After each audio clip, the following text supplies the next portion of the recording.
Good morning. I am Barbara Martin, Chair of the Standing Committee. Am I on? Yes. Barbara Martin, Chair of the Standing Committee, and which is the governing body of First Church, stepping in for John Clark this morning. I am delighted to welcome all of you to this service rooted in the Revolution and to follow this particularly rousing prelude. Joseph Warren has always been one of my favorite Boston revolutionaries. I didn't know he was a lyricist as well as a physician. I want to welcome not only those of us gathered here in the sanctuary at Marlborough and Berkeley, but also those who are with us on YouTube from near and far, and particularly to welcome any visitors who are here today. If you'd like to learn more about First Church or about Unitarian Universalism, you can go to firstchurchboston.org or talk with our minister, Reverend Stephanie May, or with me, or with almost any of the members at coffee hour following the service, and I hope you will stay for coffee hour. We have a number of announcements this morning. There are, following the service and following coffee hour, the social justice community will meet to look at the coming year, to hear reports on some of our partner organizations, and in particular, to plan ahead for an event next Sunday following the service, a Get Out the Vote postcard writing bee. Some of you may have been involved in this before, joining in an effort to encourage people to vote in other parts of the country and to build a more representative democracy, to really encourage one and all. So you can talk more with Rosemary Keene if you have questions about that. In October, volunteers are needed for some very enjoyable October events, for community events here as the church joins in the John Winthrop School Street Fair on October 19th, and also continues our tradition of joining in Halloween, which is a very big deal, on Marlborough Street. Both of those efforts are being led by our intern minister, Lindsay Donnelly-Bullington. Lindsay isn't here today, but I'm happy to talk to you about what happened last year and what may be happening this year. Lindsay is also leading a covenant circle on Monday, one Monday night a month, this month in October on the 14th at 7 p.m. in the chapel, following along with the monthly themes of sermons and the questions that the sermons are addressing. And October, the question being, what could it mean to be faithful? So with that, let our worship begin.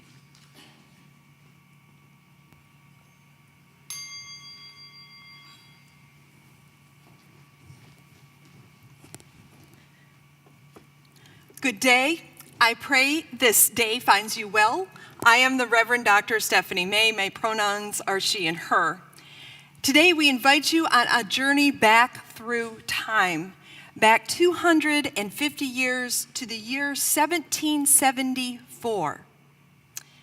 Before the Declaration of Independence in 1776, before the Battle of Lexington and Concord in 1775. Back in 1774, you would have passed British troops on the Common or guarding the Customs House just around the corner from First Church, which was located then beside what we know today as the Old State House. A revolution was brewing. Differing loyalties were dividing families and friends. Living beneath a cloud of uncertainty, the people came to church, as we do today, seeking a good path forward. In this hour, as we remember a past revolution, may we also find renewed energy and insight for the revolutionary choices we face today. I invite you to rise in body or in spirit as we begin by lighting our chalice, symbol of Unitarian Universalism, and saying together the words of the First Church Boston affirmation. Love is the spirit of this church, and service its law. This is our great covenant, to dwell together in peace, seek the truth in love, and to help one another. I was warned that there was a different device. Okay, we're good. We're lit. boldly today. I invite you to take a moment to greet one another, waving to our friends online as well.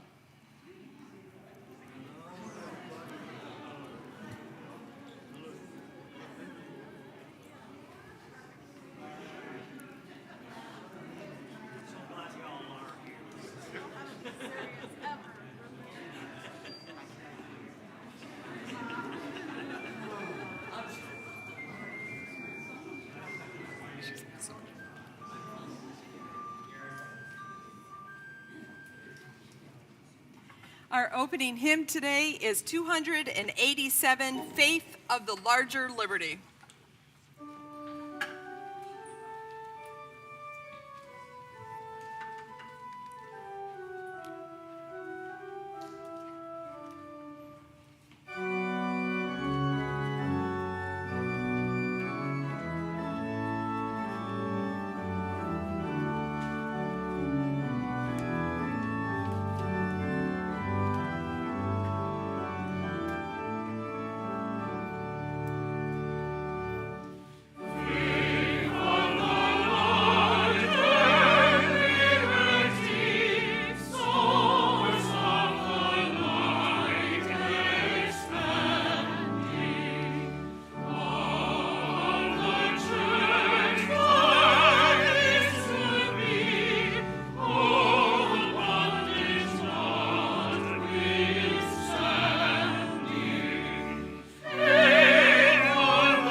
Please be seated.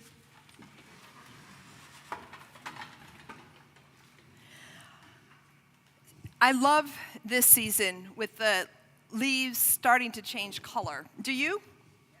Yes. Today's story comes from this time of year. It is set in the Catskills by the Hudson River, which is far west of here in our own Adirondacks. And it's also a story from long ago, in the years before the American Revolution. In this town beside the Hudson River lived a man named Rip Van Winkle. He was affable and helpful to his neighbors. The kids loved him. He told good stories, he played games with them. But, well, he didn't actually like to work at his own home or on his own farm. And let's just say that's made his wife rather unhappy with him. And she very unsuccessfully tried to change his behavior. To get away from her reminders about his duties and responsibilities to his house, he liked to go to the local inn. And there was a big tree outside of the inn, and he would sit under this tree enjoying a drink and a cigar and look up at the wooden sign for the inn with the face of King George announcing the name of the inn. But one very nice fall day, he decides to go for a walk. He takes his dog, Wolf, and his gun, because, it's the 18th century, things, that's what people do. And he walks up the mountain to a beautiful view of the Hudson River and the colored leaves, and he is just enjoying himself. He sits down on the ground, leans back against a big rock, and it's just, wow, this is a beautiful place. And he sees a stranger down below, and he's like, that's odd. And he goes to greet the man who he didn't know, and the man's like, oh, I'm here with a group of friends. Come join us. So he follows the man through the woods to a rock wall, but there's a gap in the rock wall, and he goes through and he discovers there's a natural hollow. And there in the natural hollow, sure enough, there's a group of men playing 9-pin bowling and drinking from a keg. And so Rip Van Winkle says, this is great. And he has a drink, he has another drink, and the next thing you know, he's waking up next to that rock with this beautiful view of the Hudson, but he has no dog. And the gun beside him is all rusted and the wood is worm-eaten. And he's like, oh, those men played a trick on me. So he goes to find his dog and the spot where the men are. But when he comes to the rocks, there's just a waterfall. And he's like, this is so confusing. So he goes down to the town and he looks in the town. But the town looks different. There's more buildings, there's more people. Nobody seems to recognize him. And he doesn't recognize them. So he's like, oh, I'm going to go to my inn. So he goes to the inn, but his inn has been replaced with a larger building with a big porch. And under the tree, the sign is different. There's still the face of a man, but the red coat has been changed to a blue coat, and there's this cocked hat on the man's head, and it says George Washington. He's very confused. But up on the porch, there is a man giving a speech to a small crowd, and he's got these political leaflets in his hand, and Rip Van Winkle and the speaker make eye contact, and the man goes, you, sir, who did you vote for in the last election? Bewildered, Rip Van Winkle's like, well, I am but a humble servant of my king. At which point, he's called out as a traitor and a spy, and the crowd gets bigger. The bewildered Rip Van Winkle is like, but I'm just the same as my friends, and he starts naming his friends, and he's told, well, no, that person's died, and that man died in the battle of, and he has no idea what these battles are, and he's just, where are my friends? And he's like, well, does anyone here know Rip Van Winkle? And a woman steps forward with a small child on her hip, and it's his daughter, now grown. And they recognize each other, and they start to realize what's happened, that he's been asleep now for 20 years. And his daughter dutifully takes Rip Van Winkle home with her, and he basically ends out his life the way he lived before, rather idly, spending time with his friends, sitting under that tree and telling his story to whoever will listen. So what is the moral of this story? And I have to say, if you read the original version from Washington Irving, my feminist hackles go up because the wife is not portrayed well, shall we say. And But I think what it does say is that life goes on past any one individual. Reverend Dr. Martin Luther King Jr., when he spoke to the Unitarian Universalists in a 1966 Ware lecture, he referenced this story of Rip Van Winkle, and he said, cautioned the audience, do not sleep through the revolution. So life may go on, but how will we respond to and live our lives, the days of our lives? Will we remain asleep, or will we engage in the world around us?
As we prepare for a time of prayer and meditation, I invite you to take a deep breath in and out, and another in and out.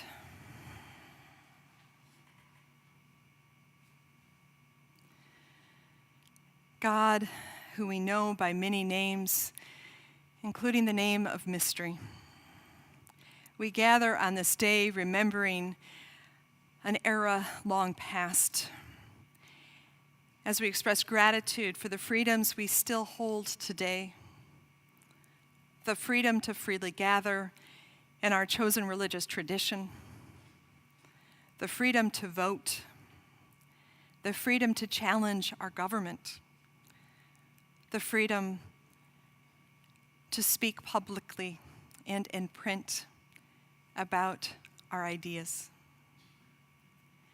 We are grateful for these freedoms, But we also pray for all those who remain oppressed by the weight of poverty, by the uncertainty of immigration status, by the bombs and violence of war. We pray that the leaders of the world will find pathways that lead us to places of more liberation and freedom and justice and peace for more people. In this world of so much abundance, goodness, we pray that generosity may expand, that we may have enough to share with all those seeking to live and to be safe. As we face the challenges of our own moment with war, with climate change, with political divisiveness, we pray that we remain rooted in our values that give us some clarity to find a path forward. As we rest now in a moment of stillness, may we meditate on our values, that which renews us and that which gives us a path forward.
Years ago, First Church in Boston was supported by taxes. All of you didn't necessarily have a lot of freedom about that. That was something people argued about. And then the church was supported by the purchase of pews as real estate. And today we are supported by a free will offering. We don't charge you anything to show up here on a Sunday, to log in online. We simply ask that if this place and this time is of meaning to you, and you have the capacity to please generously share what you are able to support the life and work of this congregation. Thank you for your generosity.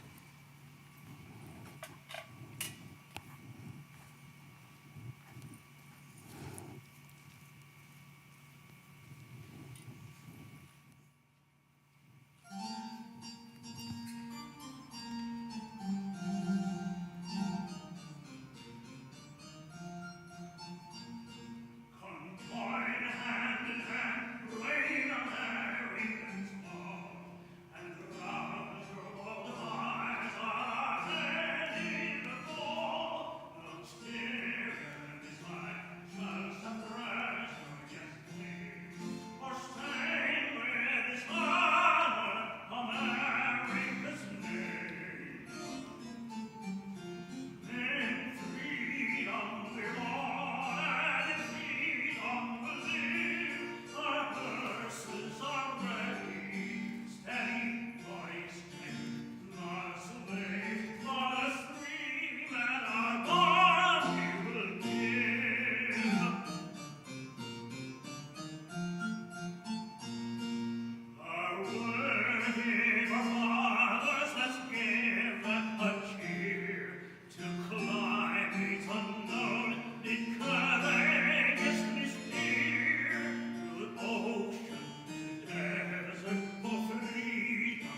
This morning's reading was written by Alice Baldwin, who was a historian. She received her PhD from the University of Chicago in 1926.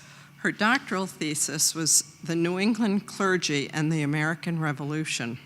And she wrote, in May of 1774, a gentleman of New York wrote to his friend in London, excoriating the clergy of New England for their most wicked, malicious, and inflammatory harangues, spiriting their godly hearers to the most violent opposition to government, persuading them that the intention of the government was to rule them with a rod of iron, and that now was the time to strike. If there was some measure of this truth in this complaint early in 1774, it was assuredly increasingly true as the American drama quickened. In passing the Boston Port Bill and succeeding acts, Parliament exercised its right to control the colonies in all ways whatsoever, a right which, though asserted in 1766, the colonists had hoped would be forever dormant. In the crisis, the leaders on both sides recognized the power of the clergy. Led by the old, fiery Dr. Chauncey, the Boston ministers refused to read any proclamations of the governor and council. And when Governor General Gage refused to appoint a day of fasting and prayer because the request was only to give an opportunity for sedition to flow from the pulpit, these associated ministers proposed that July 14th be observed. Quick was the response. Political sermons, some of them violent in tone, were preached from Boston to the frontier.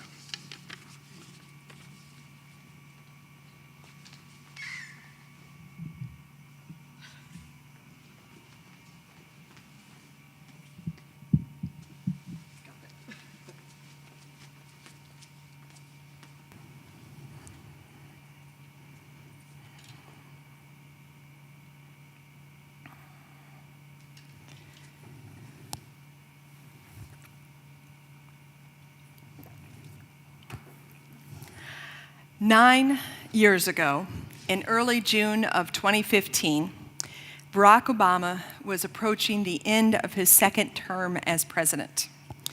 The 2016 presidential election was already underway, with multiple candidates vying to be the next president. Then, on June 16, 2015, Donald Trump descended the golden escalator to announce his own candidacy. However you may have voted in the 2016 election, I think we can all agree that the political landscape in the United States shifted that day in ways we could not have foreseen. Over the past 9 years, there has been a rise in divisive rhetoric, multiple and massive protests, as well as a challenge to the transfer of presidential power that erupted beyond courthouses into the halls of the Capitol on January 6. Since 2015, we have also been through a pandemic, major disruptions to supply chains, significant inflation, crises over immigration and police brutality, as well as the eruption of war in Ukraine, Israel, Palestine, and now increasingly Lebanon. And with indifference to any political situation, the climate continues to warm with shifting patterns and intensifying storms, such as Hurricane Helene's destruction to Florida and the Southeast this past week. That is a lot for 9 years. I wonder what next year will bring. In 1774, the members of First Church in Boston were also in a very uncertain place.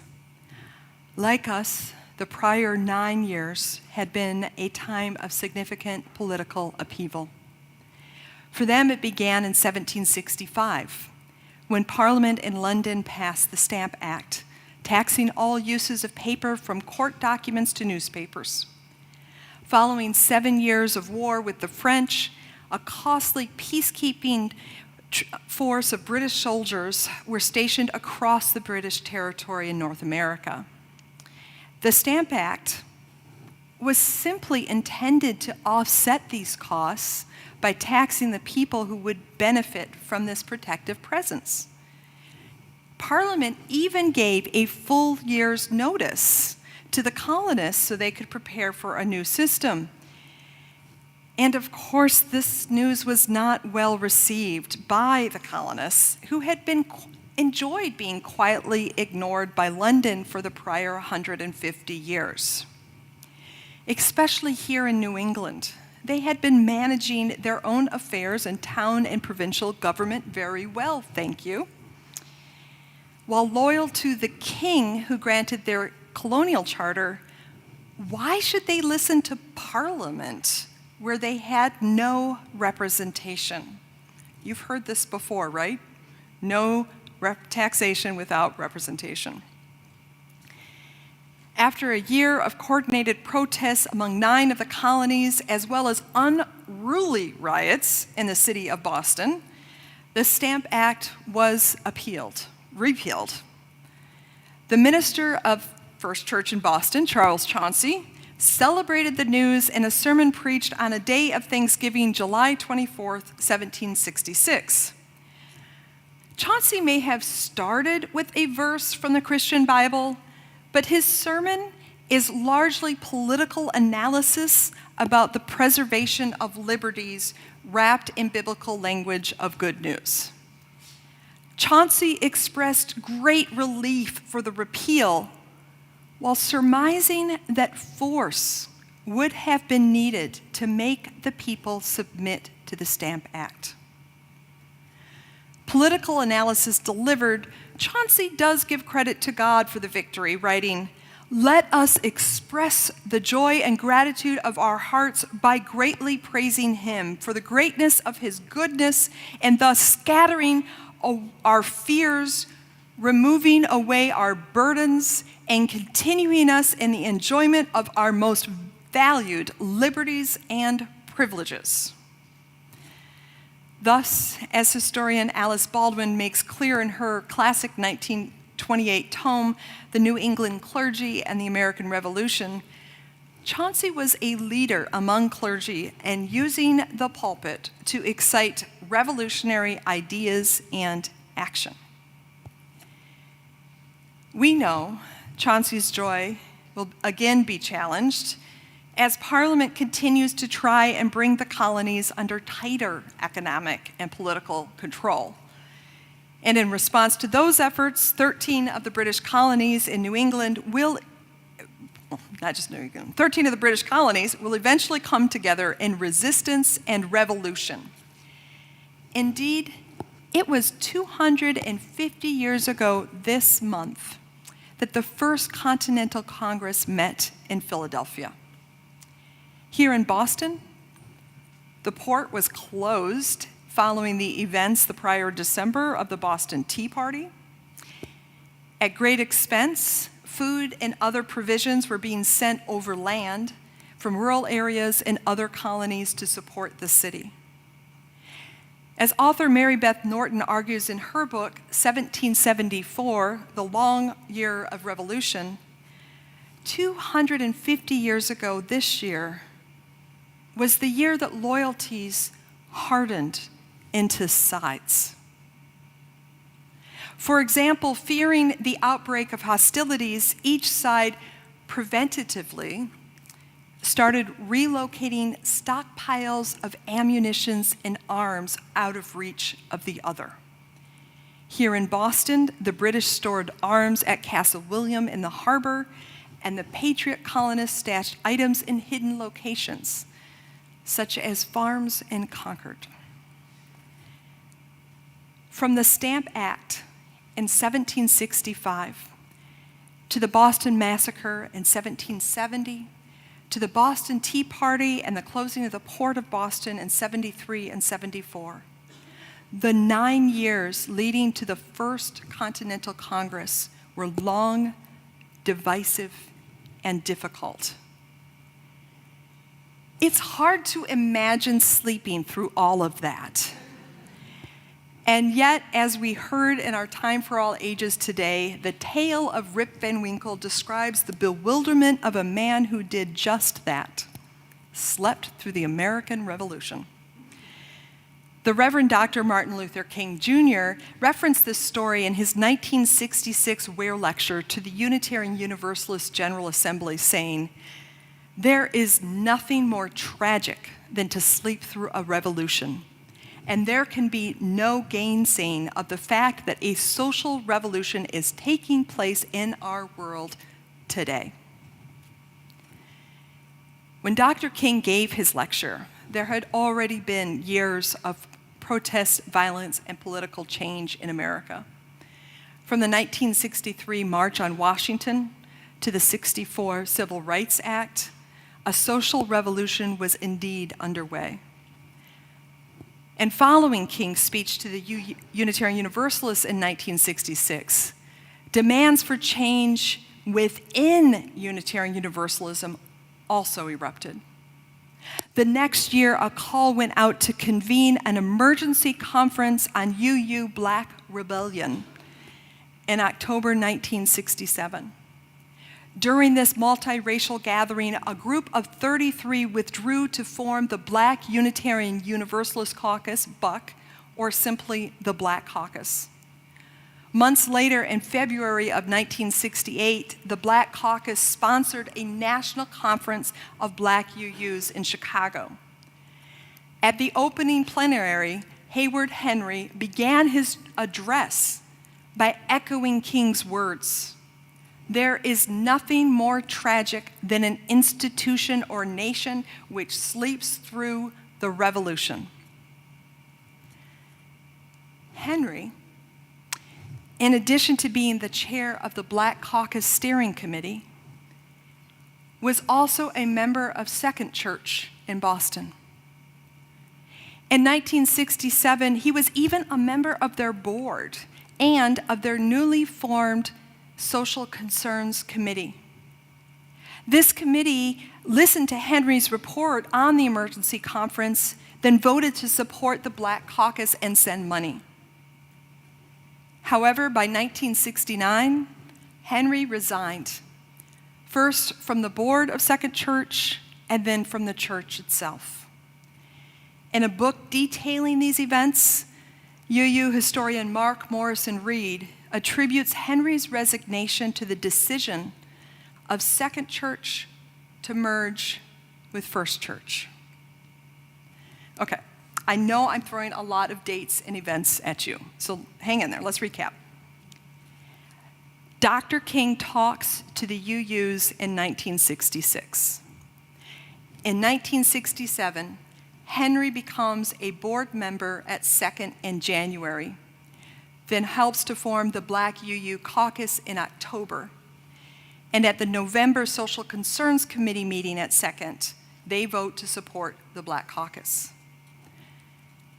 Then in 1968, a lot happens. Henry proclaims his own revolution at the February Black UU's National Conference in Chicago. A month later, on March 29, First Church is destroyed by fire. As the congregation absorbed this loss, they received immense pressure for the church to use its insurance and endowment monies to support affordable housing rather than to rebuild. Against this backdrop, First decides they will build, as well as explore the possibility of merger with another congregation. Meanwhile, Second has been struggling with membership and financially for some time, and expresses interest in merging with First. By November of that year, 1968, both First and Second have voted to merge. Henry's resignation from the board of Second is recorded several months later in their January 1969 minutes. His letter of resignation from the church is sent June 10, 1969. There are 9 years between the 1963 March on Washington and the 1972 dedication of this building we are in, the newly rebuilt home of First and Second Church of Boston.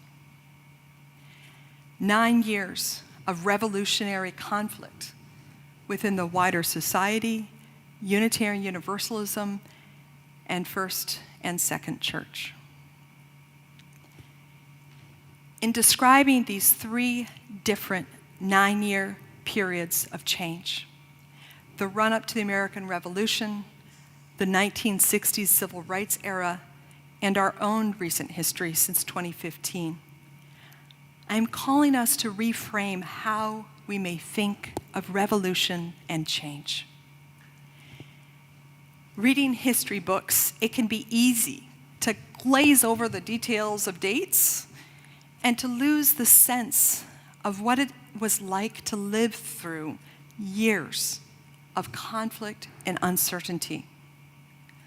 Looking back, it is easy to jump to what we know happened in the end, forgetting to really notice or consider what it might have felt like to endure a years-long process where the right path forward was not always clear. We lose a sense of the messiness, the hard choices, and the heartbreak people faced. As history draws nearer to us in time, we may become less clear about what happened or may still be happening. 250 years after the American Revolution, we can easily laud the Reverend Charles Chauncey as the fiery patriot preacher. Looking back 50 years to the civil rights era and the questions of rebuilding First Church, it can be much harder to tell a simple story. The values of sustaining a cherished religious community with a new building collide with commitments to racial equality and care for the poor. As a footnote, there's also legal questions about purposes of trust, which I won't go into. All of this is to say that revolutions do not declare themselves with clear intent on day one. They emerge from years of tensions and series of events in which there are innumerable actors, more than the ones we read about in the history books. Our history as a congregation is rooted in revolutions. The American Revolution, the social revolutions of the civil rights era in the 20th century, and our own murky time of change today. In his 1966 Ware lecture, the Reverend Dr. King noted, "One of the great misfortunes of history is that all too many individuals and institutions find themselves in a great period of change and yet fail to achieve the new attitudes and outlooks that the new situation demands." What does our current situation demand of us? Any effort to fully answer that question would inevitably fall short. It is messy, unpleasant, and painful, and heartbreaking at times. So like Rip Van Winkle, we might feel tempted to wander away from the conflict and fall asleep to the demands. This is not the answer. While rest, renewal, and a good awareness of our limits is critical to sustained engagement, withdrawing from responsibility for our shared world, our commonwealth, shatters our theological and ethical values to care for one another, to pursue justice, to embody love. Our situation today is calling for us to remain awake to the changing world around us. Real issues demand our attention. And while we may each make different choices on how we engage and which issues we focus on, my hope is that each of us who are eligible will vote in the upcoming election, not just for president, but also on state and local candidates and issues. What is at stake is who shapes our local, national, and global communities. But voting will not be enough.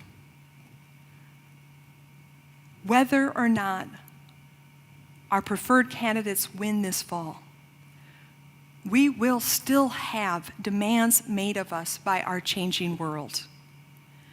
Nonetheless, we know we are people and a church rooted in revolutions. We carry within our stories and our institutions a sense that we can help to move our world closer to more freedom and liberation, more justice, and more love. Perhaps not all will be resolved in our own lifetime. It probably won't be. But may we hope that when the history is read of our era, we will have been part of a story that enabled life to flourish more equitably for all. May it be so. Our closing hymn is number 121, We'll Build a Land. Please rise in body or in spirit to sing.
Please join me in the words to extinguish our chalice.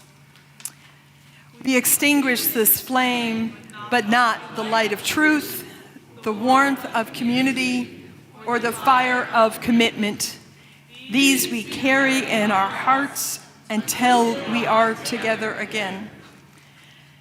I don't know what happened to the Social Concerns Committee of Second Church when they merged with First, but I do know that today we have a social justice community that is meeting after this service. If you wish to be in conversation with others interested how we live our faith in action in the world, I invite you to join with them. Sustained by our connections to each other and to all that is holy, may we love with abundance, welcome across difference, and work together to build a more just and equitable world for all. Amen.